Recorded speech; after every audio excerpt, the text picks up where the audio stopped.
है, ना किसान भवन में है, ना कहीं पैक्स में है। और ये जो मैं आज आप सभी देख रहे हैं, मैं खाद का छिड़काव कर रहा हूँ, वो मैंने ब्लैक में करता है। ये बोरी खुल रहा है और देखिए ये सील किया हुआ है, कितना अच्छा से सील किया हुआ है इसके। और ये बोरी, और इस पर जो है मोटा वाला यूरिया है, देखिए ये यूरिया है और ज्यादातर यही यूरिया इस बार मार्केट में मिल मोटा वाला। और इन्हीं लोग को बुला है और यही जो है हम लोग का खेत का धान गेहूं काटते हैं, यही तीनों कोई मिलके, और ज्यादातर ये काम करते हैं हम लोग का। क्या नाम हुआ आपका? संजू। आप में, और ये इनके साथ आए हुए हैं और ये भी है, इनका नाम बंगाली हुआ और ये भी काम खेत का करते हैं। और अभी यही तीनों कोई मिलके, क्योंकि पापा घर पे है नहीं है, पापा गाड़ी लेकर गए हैं, तो ये तीनों कोई मिलके इसको खाद छीटेंगे। और ज़्यादातर हम लोग यूरिया का इस्तेमाल नहीं करते हैं, क्योंकि यूरिया से बहुत ज़्यादा फायदा भी है और तो बहुत ज़्यादा नुकसान भी है। इस कारण से जितना भी कम हो हम लोग उतना कम यूरिया का इस्तेमाल करते हैं।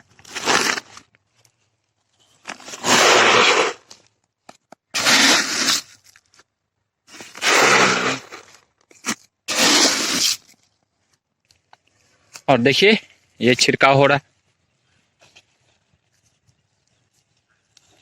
और यूरिया छीटने का भी तरीका होता है, बराबर छीटा जाता है मिला के, कि पूरा जो पा हो वो पकड़ा जाए। देखिए इतना दूर का गैप है, ये करीब 5 से 6 फीट के गैप में छीट रहे हैं। और ये 2 पालट करके छीटेंगे, अभी 1 पालट चल रहा है और 1 पालट और चलेंगे। और इसका छीटने का सबसे अच्छा तरीका क्या है कि ये जो मुट्ठी बांधते हैं वो मुट्ठी रहता है, देखिए टाइट रहेगा मुट्ठी, क्योंकि टाइट रखने से ये हो गया था आपको कि ये 4 से 5 फीट और फिर ये जो है 4 से 5 फीट ही छिटा रहा है टाइट मुट्ठी रखने के कारण से। और ढीला मुट्ठी रखेंगे तो क्या होता है, दूर तक लंबा दूर फेंकना रहता है, कि क्योंकि ये अपने से आगे कम से कम 3 से 4 फीट आगे तक इनको छीटना पड़ता है। और छीटने का तरीका देखिए कितना मस्त है, बोरी लेकर और बांध के और चले जाना है। और यूरिया का बहुत सारा फायदा भी है। और मैं तो जैसे अभी टाइम पे इसको मिल गया तो ये ज़्यादा पीलापन और हरियाली से ये जल्दी से बढ़ेगा। और ज़्यादा यूरिया देने से क्या होता है कि खेत बंजर होता है, खेत जब बंजर हो जाएगा। और ये हम लोग यूरिया ज़्यादा इस्तेमाल नहीं करते हैं, क्योंकि मैं कट्ठा में आधा केजी से ज़्यादा यूरिया नहीं देता हूँ और ये अनाज मार्केट में भी जाता है। तो ये यूरिया छिटने से बहुत सारे इसके जड़ में जाएगा, जड़ से तना में जाएगा, तना से ऊपर फल में आएगा। और यूरिया से बहुत सारे बीमारी फैलती। यूरिया में नाइट्रोजन का मात्रा करीब 46% है, तो ये फसल को बढ़ाने में ज़्यादा मदद करता है। इस कारण से यूरिया का छिड़काव भी जरूरी है, मगर कम मात्रा में। और गवर्नमेंट से ये रिक्वेस्ट रहेगी कि यूरिया के जगह जैविक खाद का इस्तेमाल करवाएं। हम लोग को तो गांव में मिल जाता है गोबर ओबर, तो हम छिड़काव कर देते हैं। और पहले मेरे पापा जो हैं बहुत सारे चेरा पालन किए हुए थे, तो उसका क्या हुआ, चेरा वेरा पालन करके उसी का खाद का छिड़काव किया जाता था, मगर कुछ नुकसान हो गया उसमें। गवर्नमेंट का था कि सब्सिडी मिलेगा और सब्सिडी नहीं मिला, और उसमें करीब 20 से 25 हज़ार रुपया खर्च हुआ और खाद तैयार सही टाइम पे नहीं हो, उस स्कीम को बंद कर दिया। क्योंकि जब मेरे लगाने के बाद हमको कुछ फायदा ही नहीं होगा तो क्या करेंगे। और इधर ये छिट रहे हैं और उधर दिखाते हैं, ये दोनों कोई छिट रहे हैं और ये दोनों कोई एक ही साथ हैं, क्योंकि इनको 2 पालट छिटना है।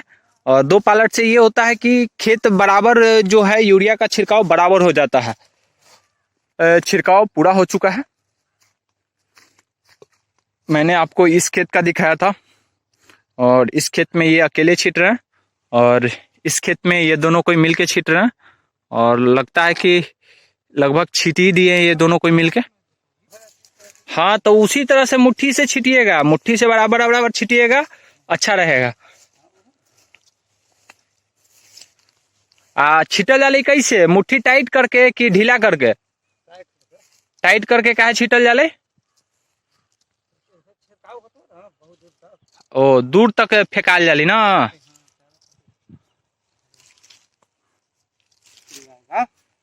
हाँ तो वही, अब एक जगह रहता पौधा जगह तो गलत होगा ना। हाँ तो एक जगह ज्यादा पड़ती तो उगलती ना, तो यही चलते मुट्ठी टाइट करके और लंबा फेंकल जाली ना।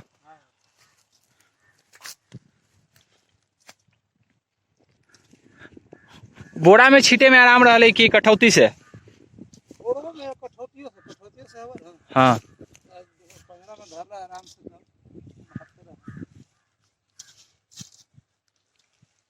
बाल्टियों में हवा तो बाल्टियों में काट कर जात ले।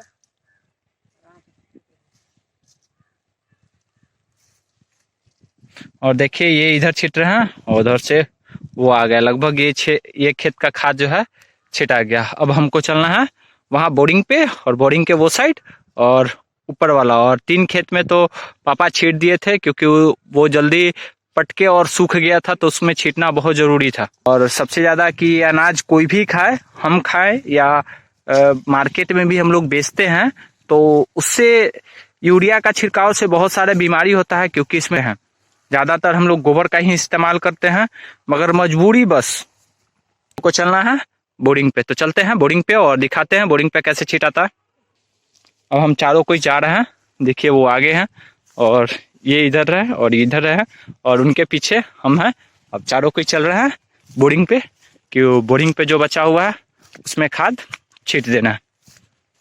तो चलिए चलते हैं बोरिंग पे।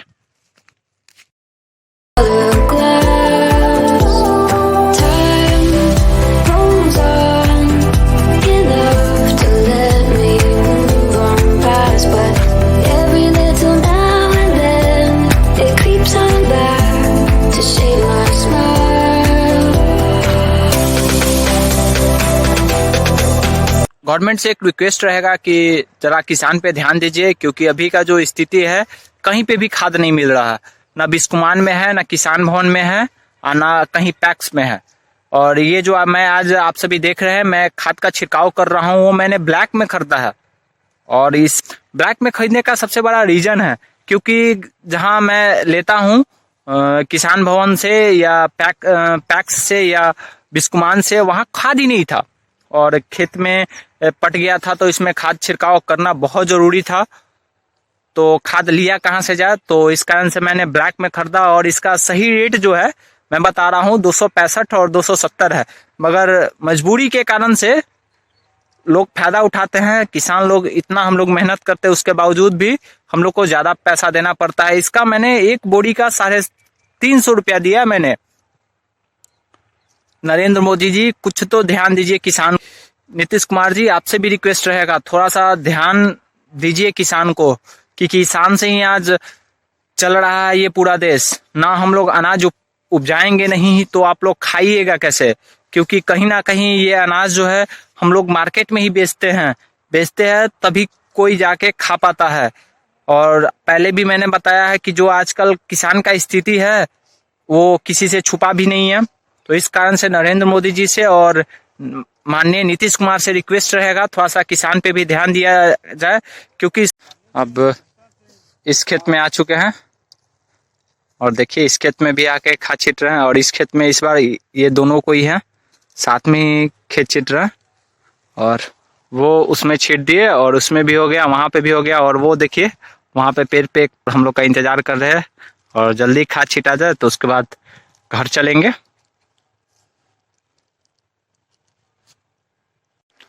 तो आप सभी को आज का जो ब्लॉग है वो कैसा लगा हमें जरूर कमेंट करके बताइएगा। और मैं एक छोटा सा किसान हूँ और एक छोटा सा यूट्यूबर भी हूँ, तो गाइस थोड़ा सा सपोर्ट कीजिए, और चैनल पे नए हो तो चैनल को जरूर सब्सक्राइब कीजिएगा, और जितना हो सके इस वीडियो को शेयर कीजिए अपने फ्रेंड के साथ, और वीडियो को लाइक भी कीजिए।